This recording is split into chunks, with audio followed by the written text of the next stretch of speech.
Hi, my name is François Gauthier. I'm a French journalist and writer. I have been covering India for a long time, from Afghanistan to Burma, from Nepal to Sri Lanka. South Asia was my beat, and I have been working for some of the major French and Swiss newspapers. At the moment, I'm the editor in chief of La Revue de l'Inde, which is the only magazine in the French speaking world totally devoted to India. Now, people ask me, what is the defining image about these elections? I would say first that, yes, of course, India shows again that it is a democracy, the largest democracy in the world. It is both a cliche and a reality, and that these elections have so far been very smooth and very organized, and it's a lesson how to conduct election on such a vast scale in such a complicated country like in India. That is true. But nevertheless, as an observer, as a foreign observer, I feel that there are too many elections in India and that politicians don't have time really to rule this country, to look after the people of this country because they always have an eye on the next elections. And we know that these elections cost tremendous amounts of money, more than the US, more than in France, more than in any part of the world, because any politician needs to show, at least 20, 30 cars, going in the front, in the back, have, 100,000 people to listen to them, pay people to come, so it costs a lot of money, a lot of manpower, and in my opinion, it's a bit of a waste of time. India wants to show the Western world, the democratic world, that it's even more democratic than them. And that is wrong. India has got its own history, its own democracy. India has known republics. I think Buddha's father, was an elected king. So India has known forms of republic and democracy much before the West. So there would need to be some constitutional changes so that there are less elections in India or the simultaneous, and the direct election that you elect, your own president who in turns chooses a prime minister from the majority. So I would say that elections are a bit of a waste of time in India, though a very democratic waste. Now, the other question that is being asked is, were this election campaigning, only about Mr. Modi? No, I don't think so. I think that there were many factors, during this campaigning that, made for a, diverse, and, newsy election.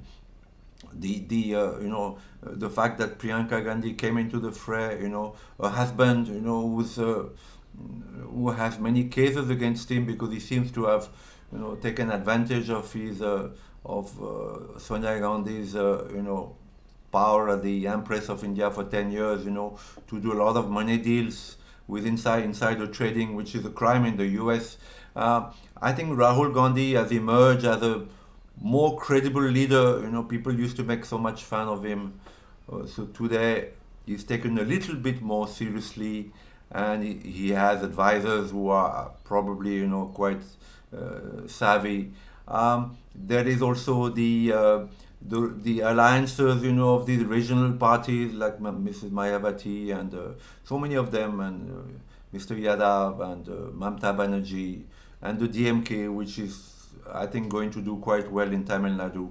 So these elections, there have been a lot of surprises, a lot of, and they're not been about Mr. Modi only. Although I would say that this Nehruvian tendency to have one man who decides everything, and which has been a Congress, it's been a Congress motto, it's been a Congress way of functioning since Mr. Nehru, from Indira Gandhi to, Sonia Gandhi. Although she was not an elected prime minister, she acted as a de facto prime minister of India.